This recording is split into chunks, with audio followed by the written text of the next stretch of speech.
ये कहानी शुरू होती है सन 1823 से, जहाँ पर ये दिखाते हैं कि एक बहुत घने जंगल में 45 लोग हैं और ये सारे के सारे जानवरों का शिकार करके उनकी खालों को बेचकर उसका व्यापार करते हैं। और इसी समूह में एक आदमी होता है ह्यू ग्लास और उसका बेटा हॉक।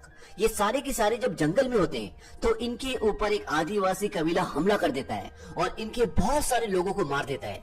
और ये आदिवासी कबीला हमला इसलिए करता है कि इनका जो सरदार होता है उसकी बेटी को किसी ने अगवा कर लिया होता है और उन्हें ऐसा लगता है कि ये इन्हीं का काम है। अब इनके बहुत सारे लोगों को मार दिया गया है और ये मात्र 10 बचे हैं और ये 10 के 10 जो वहाँ पर इनकी नाव होती है उस पर बैठकर वहाँ से निकल जाते हैं। लेकिन खतरा अभी भी टला नहीं है, क्योंकि ये सब जानते हैं कि ये पूरा इलाका उन्हीं आदिवासियों का है और नदी में चलती उनकी नाव को कहीं न कहीं से वो सब देख रहे हैं और वो कभी भी इनके ऊपर हमला कर सकते हैं। अब यहाँ पर किसी को कुछ समझ में नहीं आ रहा होता। तभी जो इनका हेड होता है वो ग्लास से पूछता है कि हमें क्या करना चाहिए। ग्लास बोलता है कि हमें इस नाव को छोड़ के जमीन के रास्ते चलना चाहिए। लेकिन ग्लास की इस बात से इन्हीं के ग्रुप का एक आदमी इत्तेफाक नहीं रखता। वो बोलता है कि अगर हम जमीन से जाएंगे तो वो लोग हमें जल्दी मार देंगे और जमीन का रास्ता बहुत लंबा है, हमें घर पहुंचने में कई हफ्ते लग जाएंगे। लेकिन यहाँ का जो कैप्टन होता है वो बोलता है कि इस इलाके को, इस टेरिटरी को ग्लास बहुत अच्छे से जानता है और अब उसकी जिम्मेदारी है कि हमें वो घर सुरक्षित पहुंचाए। और वो ये तय करते हैं कि अब हम जमीन के रास्ते जाएंगे और वो सारे अपनी नाव से उतर जाते हैं और नाव को पानी में खुला छोड़ देते हैं ताकि आदिवासियों को वो नाव बहुत आगे मिले और तब तक वो उनकी नजरों से काफी दूर चले जाएं। उतरने के बाद ये अपनी सारी की सारी खालें पत्थरों के नीचे छुपा देते हैं ताकि भविष्य में कभी ये दोबारा इस जगह पर आए तो इनकी खालें इन्हें मिल जाएं। और अब ये सारे के सारे जंगल के रास्ते चलना शुरू करते हैं। और यहाँ की एक और बहुत बड़ी समस्या ये होती है कि यहाँ की ठंड बहुत खतरनाक होती है और ठंड का मौसम आने वाला है। इनका रास्ता कई हफ्तों का है और इन्हें उस ठंड का सामना करना पड़ेगा। लेकिन इनके पास अब और कोई चारा नहीं है, इसीलिए सब उस ठंड का मुकाबला करने के लिए तैयार हैं। और अब ये सारे के सारे उस घने जंगल के रास्ते चलना शुरू करते हैं। रात होती है और ये सब जंगल में सो जाते हैं और अगली सुबह ये दिखाते हैं कि इनकी नाव छोड़ने का जो फैसला था वो बिल्कुल सही था, क्योंकि आदिवासी इनकी नाव तक पहुंच जाते हैं और आदिवासी देखते हैं कि नाव में कोई भी नहीं है। वो समझ जाते हैं कि ये पैदल जंगल के रास्ते घर जाने की कोशिश कर रहे हैं। तभी उन्हीं आदिवासियों में से एक आदिवासी बोलता है कि उनके पैरों के निशान हमें उत्तर की तरफ जाते हुए मिले और ये सारे आदिवासी ये फैसला करते हैं कि ये सब उनके पीछे उत्तर की तरफ जाएंगे। अब आदिवासी इनके पीछे जो मारना चाहते हैं और ये लगातार उत्तर की तरफ बढ़ते ही चले जाते हैं। पूरा दिन पैदल चलने के बाद रात को ये एक जगह अपना डेरा जमा लेते हैं। सुबह सबसे पहले ग्लास उठ जाता है, वो अपनी बंदूक उठाता है और जंगल में टहलने के लिए चला जाता है। तभी उसे ऐसा लगता है कि उसके आसपास कोई है और ग्लास एकदम सतर्क हो जाता है और उसे सामने भालू के कुछ बच्चे नजर आते हैं। इससे पहले कि ग्लास वहां से निकल पाता, भालू उस पे हमला कर देता है। ग्लास की बंदूक गिर जाती है और भालू उसे बुरी तरह से जख्मी कर देता है। ग्लास बुरी तरह जख्मी हो चुका है। भालू उससे थोड़ा सा दूर जाता है और ग्लास बड़ी मुश्किल से अपनी बंदूक उठा लेता है। लेकिन भालू एक बार फिर ग्लास पे हमला करता है, लेकिन इस बार हमला करने से पहले ग्लास भालू के गोली मार देता है। लेकिन एक भालू है, बहुत शक्तिशाली है, इसलिए उसे उस गोली का ज्यादा असर नहीं होता और अब वो ग्लास को लगभग अधमरा कर देता है और एक बार फिर वो उससे दूर चला जाता है। ग्लास के पास एक चाकू होता है, वो बड़ी मुश्किल से उस चाकू को निकालता है। हालांकि भालू भी अब थोड़ा सा लड़खड़ा चुका है, लेकिन एक बार फिर तीसरी बार वो ग्लास पे हमला करता है और जब भालू ग्लास को मार रहा होता है तो ग्लास भी लगातार उसको चाकू मारता है और वो दोनों एक ढलान से लुढ़कते हुए नीचे गिर जाते हैं और वो भालू ग्लास के ऊपर आके गिर जाता है। लेकिन भालू मर चुका है और ग्लास भी लगभग मर ही चुका होता है, क्योंकि भालू ने उसका गला पूरी तरह से फाड़ दिया है और उसे बहुत गहरे गहरे घाव दिए और वो दर्द से करारा होता है। तभी ग्लास के साथी उसे ढूंढते हुए वहां पर आते हैं और वो देखते हैं कि उसके ऊपर भालू गिरा हुआ है।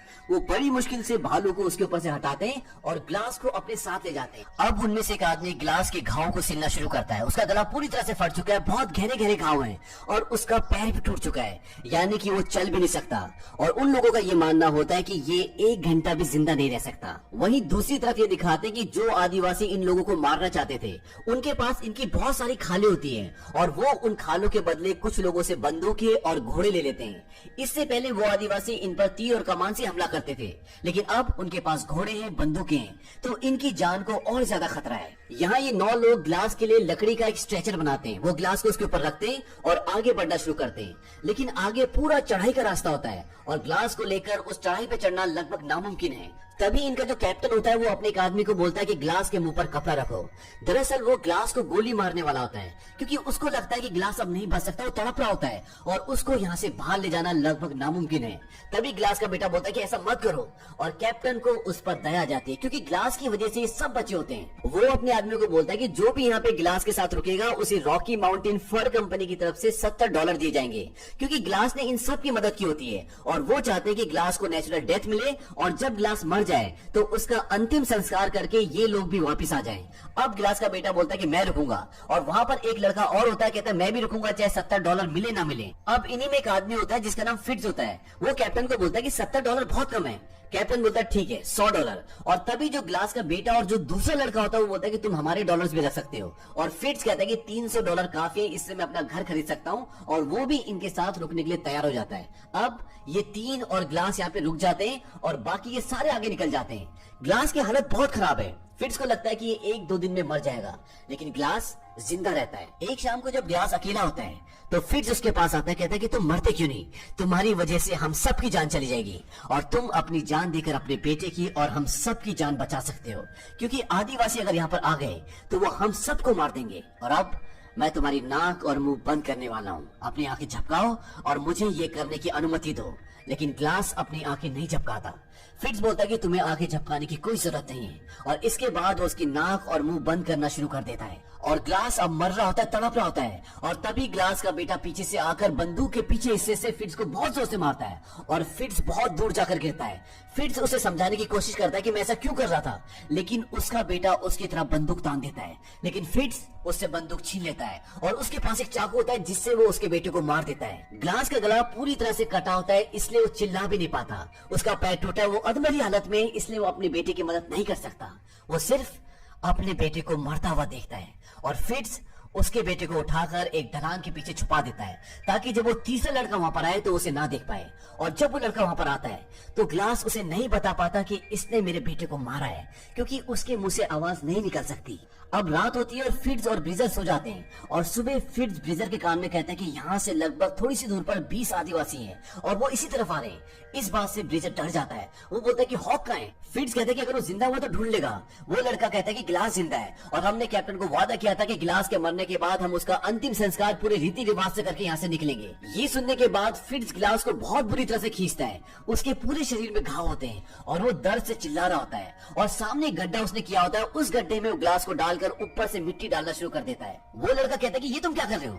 फिट्ज कहता है कि आज नहीं तो कल ही मर ही जाएगा, और जैसा कि हमने वादा किया था इसका अंतिम संस्कार पूरे रीति रिवाज से किया जाएगा, तो मैं इसके ऊपर मिट्टी डाल रहा हूँ। वो उसके ऊपर थोड़ी सी मिट्टी डाल देता है और वहां से चला जाता है, और उस लड़के को बोलता है कि तुम भी जल्दी आ जाओ। हालांकि वो लड़का नहीं जाना चाहता, लेकिन उसकी जान का भी खतरा है, और वो ग्लास के ऊपर अपनी बोतल रखकर वहां से निकल जाता है। उसे नहीं पता होता कि फिट्ज झूठ बोल रहा है, आसपास कोई आदिवासी नहीं होते, और अब यहाँ पर ग्लास अकेला है, वो तड़प रहा है और मरने वाला है। ग्लास बहुत देर तक उसी जगह पर जहाँ पर उसे दफना के चले गए अधमरी हालत में लेटा रहता है, और फिर वो पूरी हिम्मत जुटाता है और रगड़ता हुआ उस जगह पर जाता है जहाँ पर उसकी बेटी की लाश है, और वो अपने बेटी की लाश के ऊपर सर रखकर कई घंटों तक लेटा रहता है। फिर उसे भूख लगती है और वो रगड़ता हुआ एक जगह पर जाता है जहाँ पर मछली का एक कंकाल पड़ा होता है।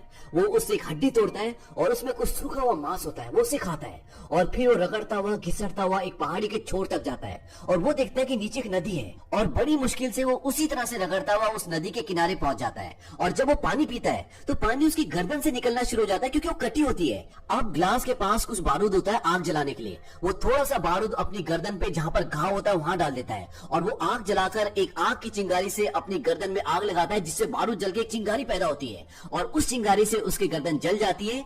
और वो ऐसा इसलिए करता है ताकि जलने से जो उसका घाव फटा हुआ है वो चिपक जाए, और जैसे उसमें आग लगती है उसे बहुत दर्द होता है और ग्लास बेहोश हो जाता है। इसके बाद ग्लास कई दिनों तक उसी नदी के किनारे रहता है। वो पानी पीकर घास खाकर अपने आप को जिंदा रखता है, और एक दिन वो आदिवासी उसी नदी के किनारे आ जाते हैं, और इससे पहले कि वो ग्लास को मार पाते ग्लास नदी में कूद जाता है और तैरता हुआ बहता हुआ एक दूसरे किनारे से निकलता है। और अब ग्लास इसी नदी के किनारे कुछ दिन तक रहता है। उसे काफी दिन हो चुके हैं तो उसके घाव भी भर चुके हैं, और वो लकड़ी के सहारे थोड़ा थोड़ा चल भी सकता है। हालांकि नदी के किनारे होने के कारण उसके लिए पानी की कोई कमी नहीं है, लेकिन खाना अभी भी उसको भरपेट नहीं मिल पाता।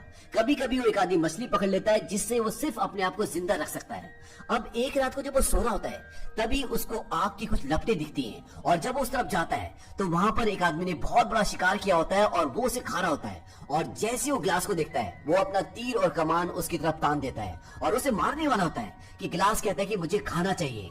हालांकि वो बोल तो नहीं पाता, लेकिन इशारे से उसे समझाता है कि मुझे खाना चाहिए और मेरी जो ये हालत है एक जंगली भालू ने की है और मेरे लोगों ने मुझे यहाँ मरने के लिए छोड़ दिया और उन्होंने मेरे बेटे को भी मार दिया। और ये जो आदमी होता है इसके पूरे परिवार को, इसके पूरे गांव को भी लोगों ने जला दिया होता है, मार दिया होता है। वो उसे खाना देता है और कहता है कि तुम मेरे साथ ट्रैवल कर सकते हो। और इसके बाद वो दोनों आगे का सफर तय करते हैं और इस आदमी के पास एक घोड़ा भी होता है, इसलिए इनका सफर आसान हो जाता है। वहीं दूसरी ओर फिट्ज और वो लड़का जो यहाँ पर ग्लास को मरने के लिए छोड़ गए थे, जब वो रास्ते में जा रहे होते हैं तो उस लड़के को फिट्ज की बातों से ये पता चल जाता है कि वहाँ पर कोई भी आदिवासी नहीं था और फिट्ज ने ये झूठ बोला था ताकि वो अपनी जान बचा सके। इस बात को लड़का विद्रोह करता है, लेकिन फिट्ज उसको अपनी बातों में बहकाकर वहाँ से आगे के सफर में ले जाता है। और जब वो आगे जाते हैं तो वो एक गाँव से होके गुजरते हैं और उस गाँव को किसी ने पूरी तरह से तबाह कर दिया होता है, वहाँ के सारे लोगों को मार दिया होता है और वहाँ पर उन्हें 2 घोड़े भी मिल जाते हैं और उन घोड़ों पे सवार होकर वो वहां तक पहुंच जाते हैं जहां उन्हें पहुंचना था। लेकिन फिट्ज उस लड़के को उस जगह पर एंटर करने से पहले ये बोलता है कि उन्हें कभी भी सच मत बताना, अगर उन्हें सच पता चला तो वो हमें सूली पे चढ़ा देंगे। अब फिट्ज और वो लड़का कैप्टन के पास जाते हैं। दरअसल कैप्टन और उसकी टीम इनसे पहले यहाँ पहुंच गई होती है और जब वो कैप्टन के पास जाते हैं तो कैप्टन अपने वादे के मुताबिक उन दोनों को $100 देता है, लेकिन वो लड़का पैसे लिए बिना वहां से चला जाता है। फिट्ज बोलता है कि सफर में जो कुछ भी हुआ उससे लड़का सदमे में, इसलिए ऐसे रिएक्ट कर रहा है और वो उसके पैसे भी ले लेता है और वहां से बाहर निकल जाता है। दरअसल उस लड़के को कहीं ना कहीं दिल में गिल्ट होता है कि उन्होंने वो काम किया था जो उन्हें नहीं करना चाहिए था। वहाँ दूसरी तरफ ग्लास बर्फ में उस आदमी के साथ आगे का सफर तय कर रहा होता है और तभी बर्फ का तूफान शुरू हो जाता है। ग्लास बीमार है, उसके घाव सड़ रहे हैं और इस वजह से वो बेहोश हो जाता है।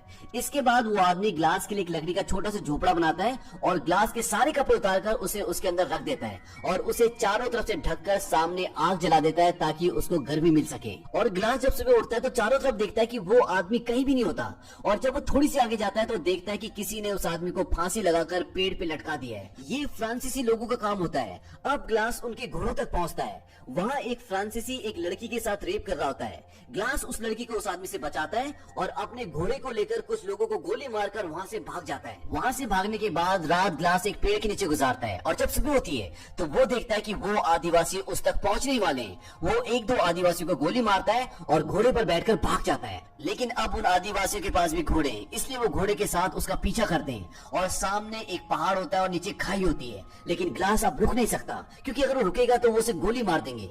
इसीलिए ग्लास घोड़े के साथ उस खाई से गिर जाता है और नीचे एक पेड़ से टकराता हुआ सीधा बर्फ में गिरता है।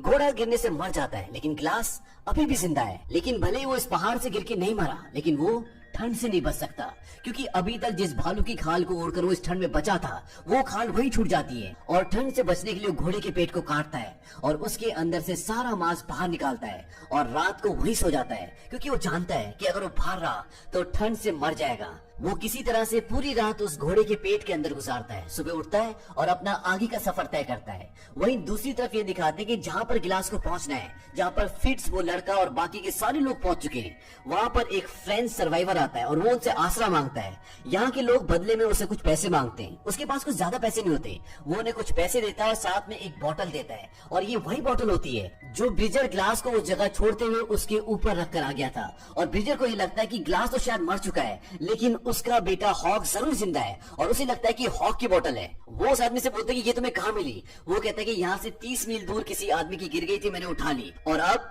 ब्रिजर और कुछ लोग वहाँ पर हॉक को यानी कि ग्लास के बेटे को ढूंढने जाते हैं क्योंकि ब्रिजर को नहीं पता होता कि उसे फिट्ज ने मार दिया है। लेकिन फिट्ज समझ आता है कि हो ना हो अभी भी ग्लास जिंदा है। और अब कप्तान, ब्रिजर और कुछ लोग उस जगह पर जाते हैं जहाँ पर ये बोतल मिली थी और जब वो उस जगह पहुंचते हैं तो वहां पर उन्हें ग्लास मिलता है और ग्लास को देखे कप्तान एकदम शॉक्ड हो जाता है क्योंकि ब्रिजर ने और फिट्ज ने ये बोला था कि ग्लास मर चुका है। और ग्लास को देखते कप्तान बोलता है कि ब्रिजर को अरेस्ट कर लो और वो गुस्से में कैंप में आता है और फिट्ज को ढूंढता है, लेकिन फिट्ज वहां पर नहीं मिलता। और अब वो फिट्ज को चारों तरफ ढूंढता है लेकिन वो उसे कहीं नहीं मिलता। और जब वो अपने कमरे में आता है तो वो देखता है कि फिट्ज उसकी तिजोरी से सारा पैसा लेके भाग गया होता है। और अब कैप्टन ये तय करता है कि मैं फिट्ज को पकड़ने के लिए जाऊंगा क्योंकि उसने ग्लास के बेटे का मर्डर किया, उसने पैसा चोरी किया है। लेकिन ग्लास बोलता है कि मैं भी तुम्हारे साथ आऊंगा और साथ में ग्लास ये भी बता देता है कि ब्रिजर को मेरे बेटे के खून के बारे में कुछ भी नहीं पता था, फिट्ज ने उसे भी झूठ बोला था। और अब ग्लास और कैप्टन फिट्ज की तलाश में निकल पड़ते हैं। दरअसल वो उसके घोड़े के पैरों के निशानों को फॉलो कर रहे होते हैं और बहुत आगे जाने के बाद उसके घोड़ों के पैरों के निशान खत्म हो जाते हैं और वहाँ से उन दोनों को अलग होना पड़ता है। और जब कैप्टन उसे ढूंढ रहा होता है तो फिट्ज एक बड़े से पत्थर के पीछे से निकलता है और उसे गन पॉइंट पे ले लेता है। कैप्टन उसे बोलता है कि तुम्हारे ऊपर खून का इल्जाम है, तुम मेरे साथ वापिस चलो, लेकिन वो नहीं मानता और वहाँ पर वो कैप्टन को गोली मार देता है। गोली की आवाज सुनकर उस तरफ ग्लास आता है और ग्लास देखता है कि वहाँ पर कैप्टन की लाश पड़ी होती है और आसपास कोई नहीं होता। इसके बाद ग्लास लकड़ी की एक बहुत बड़ी टहनी तोड़ता है और उसे कैप्टन की पीठ पे लगा देता है ताकि उसकी पीठ सीधी हो जाए और उसे घोड़े पे बिठा देता है और खुद पीछे वाले घोड़े पर लाश की तरह लेट जाता है ताकि फिट्ज को ये लगे कि आगे ग्लास है और पीछे जो लेटा हुआ है, जो लाश है, वो कैप्टन की है। और होता भी ऐसी है। उन घोड़ों को देखकर फिट्ज को ये लगता है कि आगे जो है वो ग्लास है और पीछे जो लेटा हुआ है वो कैप्टन की लाश है और वो आगे वाले आदमी पे गोली चला देता है और गोली लगते वो गिर जाता है।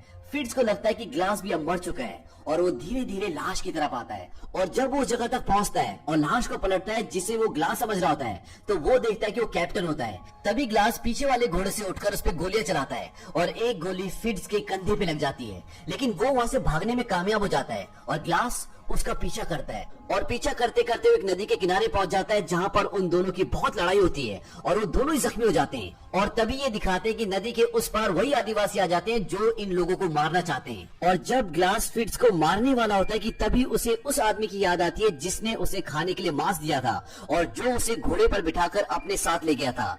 उसने एक बार ग्लास से कहा था कि प्रतिशोध लेना भगवान के हाथों में, इंसान के नहीं, और वो उसे नदी में छोड़ देता है। नदी में बहते हुए फिट्ज दूसरी तरफ पहुंच जाता है जहां वो आदिवासी उसे पकड़कर मार देते हैं और इसके बाद वो नदी पार करके ग्लास की तरफ आते हैं पर उसे नहीं मारते क्योंकि उन्हें उनकी बेटी मिल गई होती है और ये वही लड़की होती है जिसका रेप होते हुए एक बार ग्लास ने उसे फ्रांसीसी लोगों से बचाया था और इसीलिए वो ग्लास को छोड़कर वहां से आगे निकल जाते हैं। और अंत में ये दिखाते हैं कि ग्लास पूरी तरह से जख्मी है और तभी उसे उसकी बीवी की आत्मा दिखाई देती है।